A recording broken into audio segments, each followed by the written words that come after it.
Chers frères et sœurs, chers amis, par la grâce de Dieu, nous vivons pour la 7e année consécutive ce que nous appelons le sabbat de l'Union, avec la diffusion d'un culte spécialement préparé pour vous grâce aux moyens de communication modernes. Cet événement coïncide avec la présentation d'un projet d'évangélisation intitulé « Vers l'essentiel ». C'est un programme que les équipes de l'Union franco-belge et ses fédérations, France Sud, France Nord et belgo-luxembourgeoise, ont préparé pour vous. Il s'agit de vidéos courtes avec des thèmes d'actualité afin de répondre aux préoccupations de nos contemporains. D'autres matériaux sont également disponibles. Vous êtes invités à vous connecter sur la page internet de l'Union et à vous inscrire pour avoir plus d'informations sur ce projet. Nous voulons remercier ici notre Seigneur pour la mission dans laquelle il nous appelle tous à être impliqués. Nous souhaitons aussi remercier Thierry Lenoir, théologien, conférencier et aumônier travaillant en Suisse, pour la prédication de ce sabbat de l'Union et pour ses interventions dans le projet Vers l'essentiel. Et enfin, remercier tous ceux qui, dans nos équipes, ont pris part dans la réalisation de ce projet avec un mot particulier à l'égard de nos voisins suisses pour leur soutien. Prions pour que l'Esprit de Dieu nous permette d'être un outil efficace entre ses mains pour répandre la bonne nouvelle et donner de l'espoir à un monde qui en a besoin. Que le Seigneur mette dans nos cœurs un feu brûlant, le désir vif de porter la mission le plus loin possible.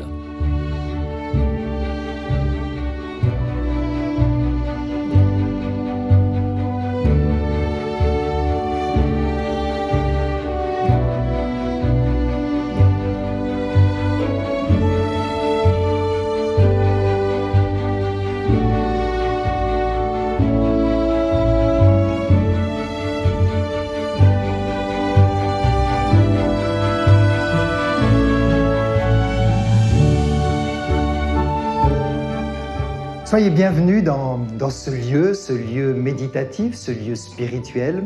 Il est petit dehors et grand dedans, un petit peu à l'image de notre être grand à l'intérieur, l'être spirituel, qui est comparé d'ailleurs par l'apôtre Paul à un espace d'argile dans lequel est contenu un magnifique trésor. Eh bien, c'est le cas ici. Vous êtes dans un lieu qui est sur le domaine de la Linière, clinique La Linière, en Suisse, dans le canton de Vaud, tout près du lac, avec une forêt magnifique, des rivières que vous allez découvrir tout au long de ce moment.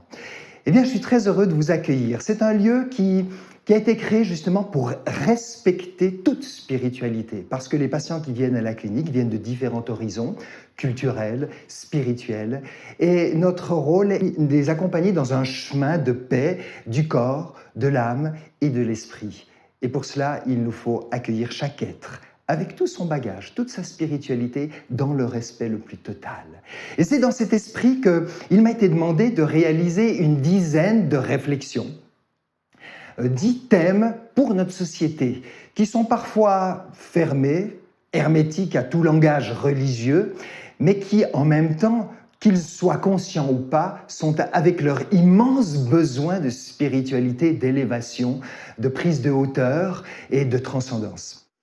Des thèmes qui parlent du sens de la vie, qui parlent de la vie intérieure, qui parlent du travail, qui évoquent le thème du bonheur, de la joie, du vieillissement, de la mort, de la beauté aussi. Et c'est dans cet esprit que j'aimerais introduire ces thèmes par ce moment de réflexion que nous allons vivre ensemble. Nous sommes donc dans une démarche d'ouverture à l'autre. Et pour nourrir cette réflexion, me viennent à l'esprit 2 images. D'abord, une image d'Ésaïe, où Dieu, par le prophète, nous invite à élargir l'espace de notre tente, d'allonger les cordages, de tirer sur les toiles de nos demeures, de manière à nous ouvrir à l'autre, et en même temps d'enfoncer profondément nos piquets. Donc c'est dans l'idée de l'élargissement. Et puis, une autre parole d'un homme très ouvert à la société, l'apôtre Paul, qui dira « J'ai appris à être juif avec les juifs, d'être grec avec les grecs, et même d'être sans loi avec les sans loi. » C'est dans cet esprit que j'ai préparé ces 10 thèmes et que nous allons cheminer tout au long de cette méditation. Et pour nourrir cette méditation, je fais appel à un vieux texte de 2500 ans qui évoque un rêve. Et c'est bon de partir par le rêve, parce qu'il nous faut rêver. Et ce rêveur, c'était un prophète, un jeune prophète qui a été déporté à Babylone, comme la plupart du peuple d'Israël, Ézéchiel. Ézéchiel, c'était un jeune, un peu poète, un jeune prophète, un voyant, qui rêvait. Et d'ailleurs, on l'appelait, parce qu'on n'aime pas toujours les rêveurs, on l'appelait le conteur de fables, parce qu'il dérangeait. Et un jour, cet homme a rêvé qu'un ange l'a emmené à la porte du temple, un temple un peu mystérieux. Et puis voilà que l'ange le mène à la porte du temple. Et que voit-il? De l'eau suinte sur le seuil du temple, passant par la porte, comme s'il y avait une source qui se trouvait à l'intérieur du temple.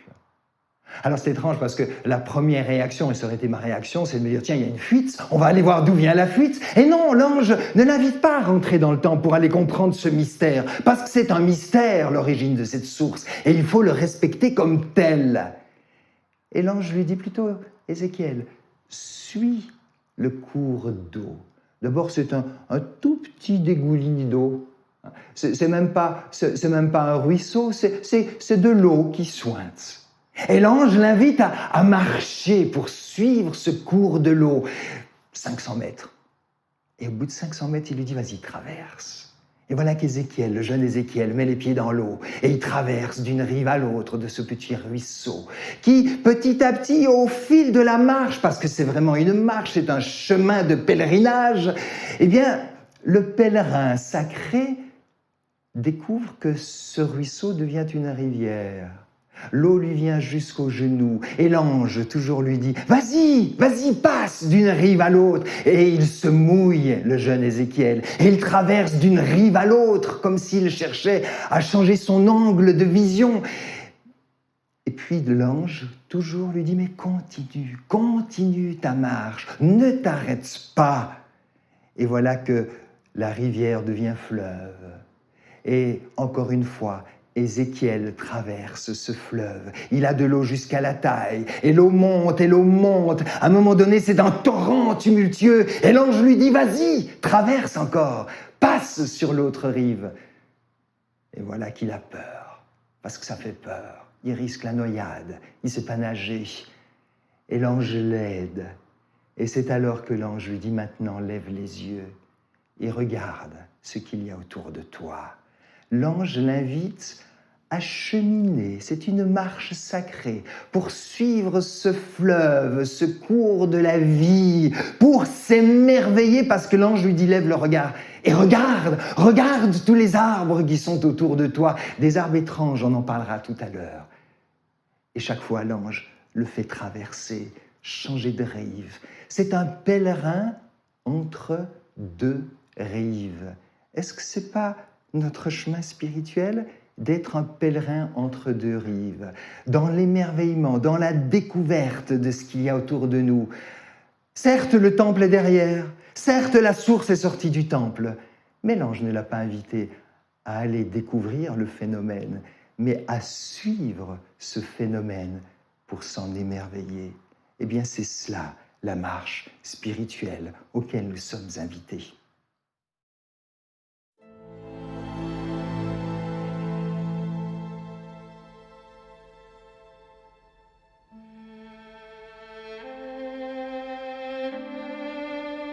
Les cieux racontent la gloire de Dieu, et l'étendue manifeste l'œuvre de ses mains. Le jour en instruit un autre jour,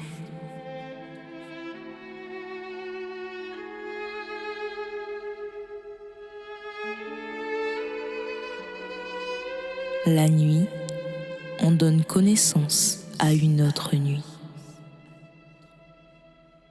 Et le soleil, semblable à un époux qui sort de sa chambre,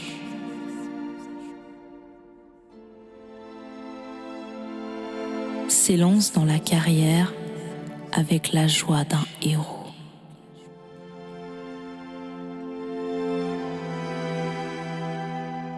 La loi de l'Éternel est parfaite. Elle restaure l'âme.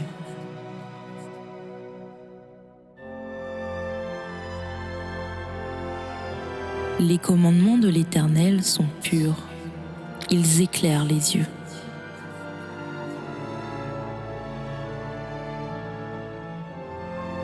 Ils sont plus précieux que l'or, que beaucoup d'or fin.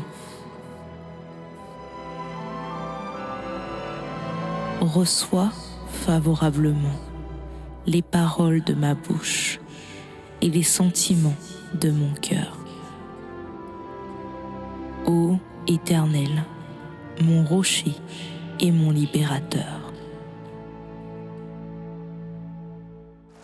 Voilà, eh bien nous allons continuer cette plongée, c'est le cas de le dire, cette plongée dans le récit d'Ézéchiel au chapitre 47. Donc Ézéchiel, après maintes péripéties, plongées successives, traversées dans cette rivière qui est devenue fleuve, torrent, au point qu'à un moment donné, une dernière traversée lui fait extrêmement peur parce qu'il y a plus de fond, il ne voit plus le fond, il a peur de couler. Et l'ange, une dernière fois, bienveillant, l'aide à traverser. Et c'est là qu'il l'invite à lever les yeux, qu'il lui dit « Mais as-tu vu, humain ? As-tu vu tous ces arbres qui sont là autour de toi ?» Et je lis le texte. « Leur feuillage ne se flétrira pas. Leurs fruits ne s'épuisera pas. » Donc un feuillage qui symbolise l'éternité, ce fruit qui est là en permanence pour nous permettre de savourer la vie. Et puis il continue en disant « Et ces arbres donneront des primeurs tous les mois, parce que les eaux sont sorties du temple. Leur fruit servira de nourriture et leur feuillage de remède. » Donc ces arbres, non seulement ils portent la vie, mais ils permettent à la vie de s'épanouir parce que justement ils sont nourris de cette source qui est sortie du temple et qui va son chemin dans ce monde. Et il invite Ézéchiel à justement élever son regard, non seulement à changer en permanence de point de vue, mais aussi à élever le regard. Et puis, le texte poursuit par ces paroles magnifiques. Alors, dit l'ange, cette eau descendra dans la plaine aride et elle se jettera dans la mer. Et les eaux de la mer en seront assainies. Et partout où passera le torrent, les êtres vivants qui grouillent se mettront à vivre. Il y aura de la vie à foison. Comme disait Jésus, je suis venu pour vous apporter la vie et la vie en abondance. Et ce qui me frappe dans toute cette allégorie, dans cette métaphore d'Ézéchiel, c'est cette insistance sur la diversité. Il y a diversité de vie, il y a diversité d'arbres, il y a diversité de poissons dans la mer qui se mettent à grouiller. Donc c'est une invitation à ce pèlerin à accueillir toute la diversité qui l'entoure. Vous savez, la pensée unique, elle est mauvaise. Il nous faut cette diversité. Rappelez-vous, Dieu, quand il a fait alliance avec l'humanité, c'est l'arc-en-ciel. C'est-à-dire la lumière qui se révèle dans sa magnifique diversité. Hélas, l'humain n'a pas compris cela et très vite, ils ont construit la tour de Babel avec une volonté de parler la même langue, avec les mêmes mots, la pensée unique. Mais la pensée unique, c'est un affaiblissement. Dieu aime cette magnifique diversité. Alors c'est une vision étrange que cette vision d'Ézéchiel, mais qui se met en écho, ou qui est en écho avec une autre vision, un autre rêve. Bien plus tard, 500 ans plus tard, Jean l'apôtre, il va rêver.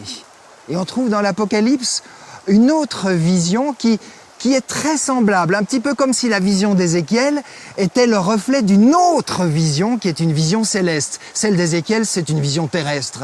Et je lis dans l'Apocalypse qui nous parle aussi de ce royaume des cieux qui débute comme un petit ruisseau. Et ça, c'est l'humilité du royaume des cieux, parce que chez Jésus, on retrouve dans ces paraboles du royaume cette humilité. Le royaume des cieux est semblable, dit Jésus, à une graine de moutarde. C'est rien du tout, c'est une toute petite semence. et qui devient un arbre gigantesque. Oh, c'est du jamais vu. Mais la réalité du royaume des cieux, c'est quelque chose qui dépasse tout l'entendement, toute la compréhension, tout l'imaginable. C'est inimaginable, c'est inouï, c'est indescriptible. Alors, le royaume des cieux, oui, il est tangible, il est concret dans cette petite graine de moutarde. Mais ne jugeons pas le royaume des cieux au travers du connaissable, parce qu'il le dépasse. Le royaume des cieux, dira Jésus, c'est de l'alvure qui est mise dans 40 kilos de farine.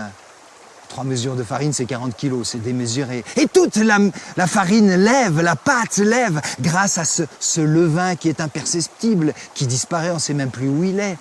Eh bien oui, cet apôtre Jean, dans l'Apocalypse, va aussi voir une vision céleste, comme si cette vision d'Ézéchiel, c'était l'ombre d'une autre réalité bien plus vaste, comme si on ne voit toute chose qu'au travers d'un miroir, comme disait l'apôtre Paul, le miroir qui nous reflète une autre réalité bien plus vaste, encore inaccessible.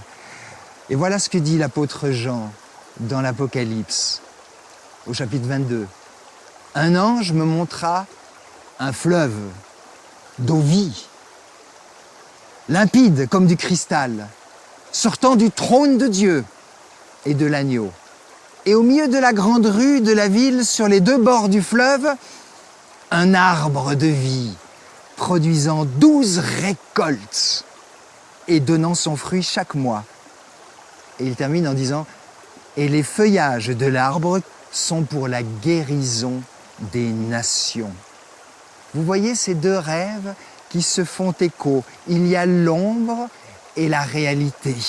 Nous sommes dans l'ombre, mais déjà avec cette image d'une réalité supérieure.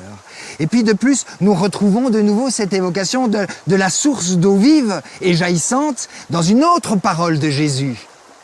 Et cette fois-ci, c'est plus une vision terrestre ni céleste, mais c'est une vision d'intériorité. Parce que chez Jésus, fidèle à sa vision, qui voit le royaume des cieux qui commence déjà en nous, dans notre intériorité, qui prend naissance en nous, Jésus dira, celui qui met sa foi en moi, des fleuves d'eau vive couleront hors de son sein.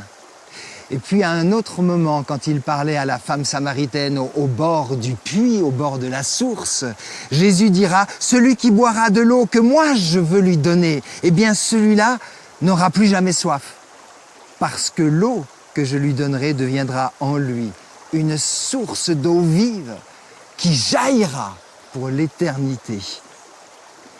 Et nous avons donc affaire à une vision paradisiaque d'une mystérieuse réalité qui se révèle en 3 dimensions. D'abord, Ézéchiel, cette dimension terrestre, Jean, le visionnaire, qui nous parle de la dimension céleste, et puis Jésus, qui parle de la dimension d'intériorité, le ciel, la terre, l'intériorité. C'est comme si on retrouve ce royaume divin qui fait écho aux 3 dimensions de la révélation divine, puisque Dieu est présenté comme l'au-delà de tout, l'infini, le Père, c'est le Très-Haut, et qui s'incarne en Jésus-Christ, le Très-Bas, la parole de Dieu, incarné, le Fils, et qui finalement s'intériorise en nous.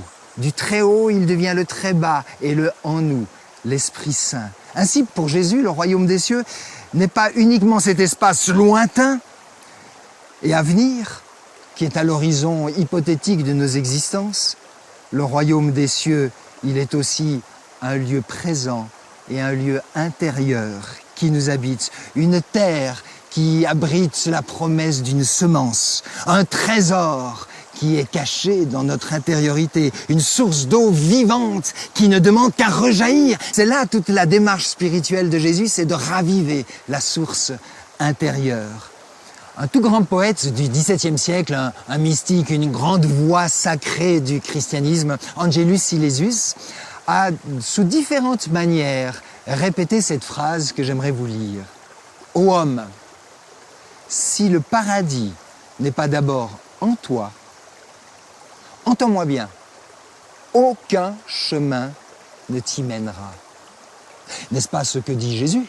Le royaume des cieux, il est en toi. C'est ainsi que Jésus nous invite à passer de la mort à la vie, déjà de notre vivant. Ça peut paraître un paradoxe, et c'est peut-être là qu'il faut voir le sens métaphorique des traversées successives d'Ézéchiel, où il se plonge dans le fleuve. C'est une sorte de baptême, c'est une sorte de petite mort, où chaque fois il ressort sous l'autre côté, en changeant son angle de vision, comme je le disais. Ces traversées successives, ces résurrections, on passe constamment de cette mort à la vie. Eh bien, Jésus ne cesse de répéter. Et je vous lis dans l'évangile de Jean, chapitre 4, par exemple, celui qui met sa foi dans le Fils a la vie éternelle. Et puis, un autre passage dans l'évangile de Jean, chapitre 5, il est déjà passé de la mort à la vie. Il ne verra jamais la mort, dira Jésus dans l'évangile de Jean, chapitre 6. Naviguer entre ces deux rives, n'est-ce pas là la destinée de tout pèlerin spirituel que nous sommes, tous citoyens du royaume des cieux? C'est cette plongée dans l'inconnu, cette source vivante qui jaillit de l'inconnu et qui nous mène vers l'inconnu. Mais un inconnu tellement infini, tellement vaste, qu'il s'élargit, qu'il creuse notre espace intérieur, insufflant en nous un profond courant d'air, sinon un courant d'être aussi. C'est littéralement cette plongée dans cet infini que l'étrange messager du ciel invite à vivre. Ézéchiel, bien sûr. Notons qu'il lui propose de s'éloigner, et j'insiste, des espaces clos. Je vous l'ai dit tout à l'heure, il n'a pas invité à rentrer dans le temple pour comprendre l'origine de la source, mais il l'invite à cheminer et s'éloigner de cet édifice, aussi sacré soit-il, pour vivre l'émerveillement et pour savourer tout ce qui se passe à l'effet de cette source d'eau vive. Jésus n'a-t-il pas affirmé que le temple est aussi un espace spirituel qui va au-delà des lieux et des constructions? Il nous invite à adorer Dieu dans le souffle et la vérité. C'est ce qu'il dit à la Samaritaine. Vous avez déjà essayé de mettre du souffle en boîte? Ben, il n'y a plus rien. Le souffle a besoin d'espace, il a besoin de mouvement, il a besoin de liberté, il a besoin de s'évader.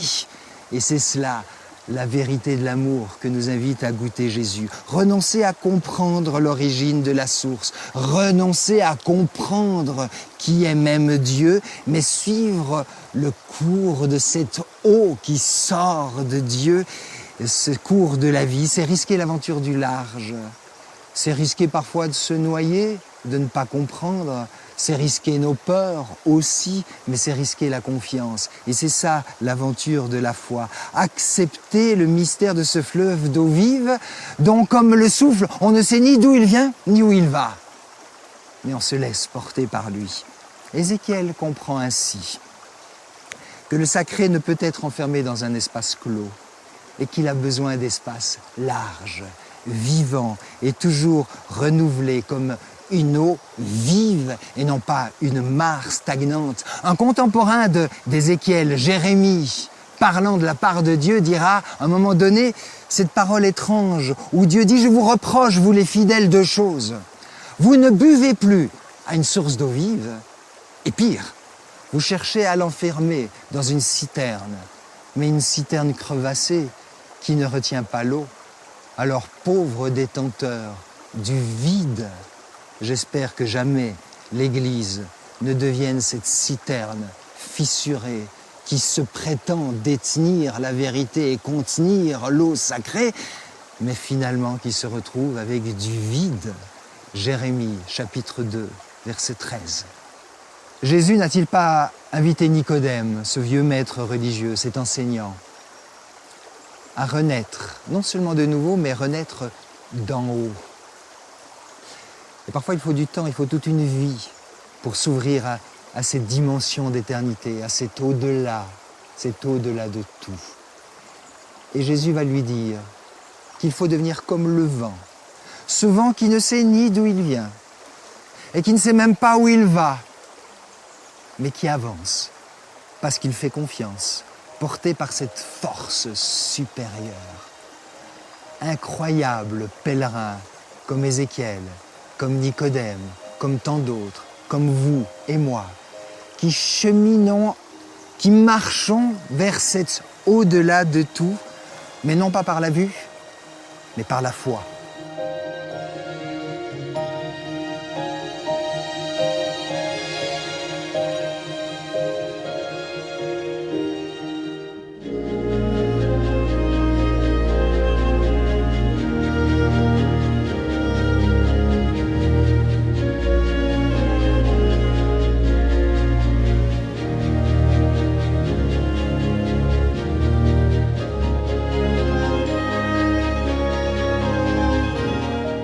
Alors nous voici au terme de cette marche avec Ézéchiel, ce pèlerinage sacré, tout en suivant cette source d'eau qui est devenue un fleuve et qui est sortie du temple et qui va se jeter dans l'infini de la mer, de l'océan.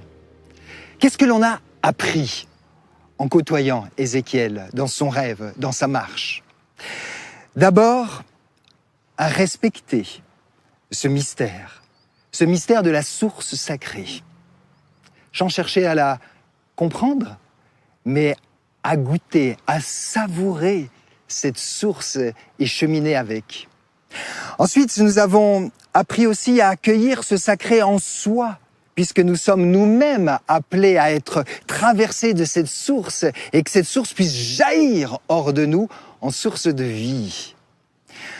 Ensuite, nous apprenons à renoncer, à tout expliquer, à tout comprendre. L'énigme de la source reste une énigme jusqu'au bout.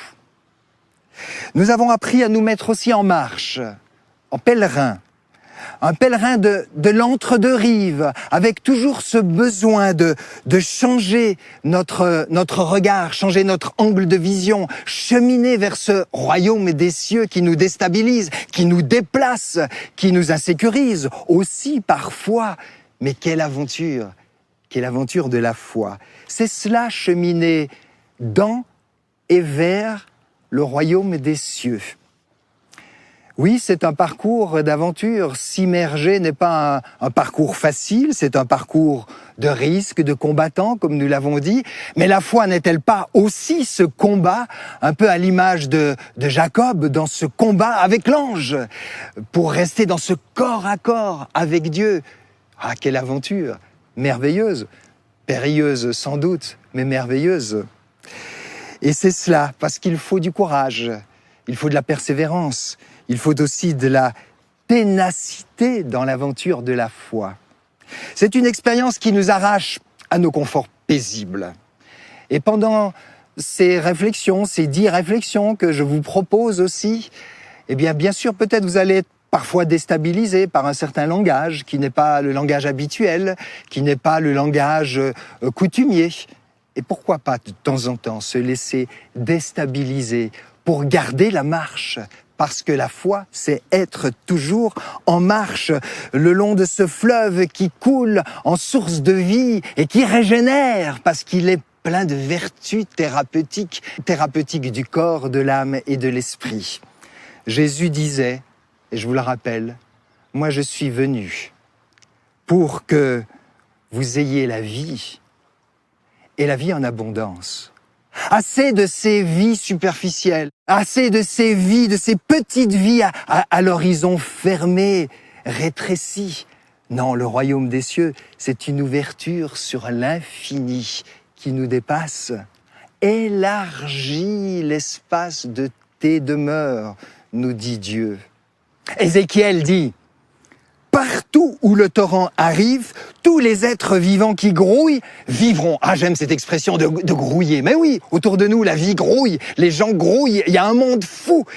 Arrêtons de fuir, arrêtons d'avoir peur, mais allons dans ce monde comme porteurs de vie, comme ces arbres thérapeutiques, comme cette source vivifiante. Et il y aura une grande quantité de poissons, et il y aura de la vie partout où arrivera le torrent.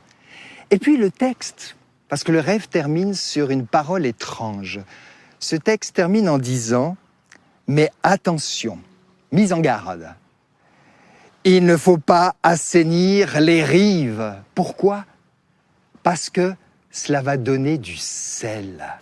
En conclusion, ce rêve d'Ézéchiel nous apprend étape par étape à traverser ce cours d'eau de vie, de changer constamment de rive pour changer notre angle de vision, de nous laisser émouvoir, que nous puissions être aussi dans l'étonnement, de changer constamment non seulement l'angle de vision, mais de constamment garder la marche et de continuer, de ne pas s'installer. Jésus était l'homme qui marche et l'homme qui mettait en marche.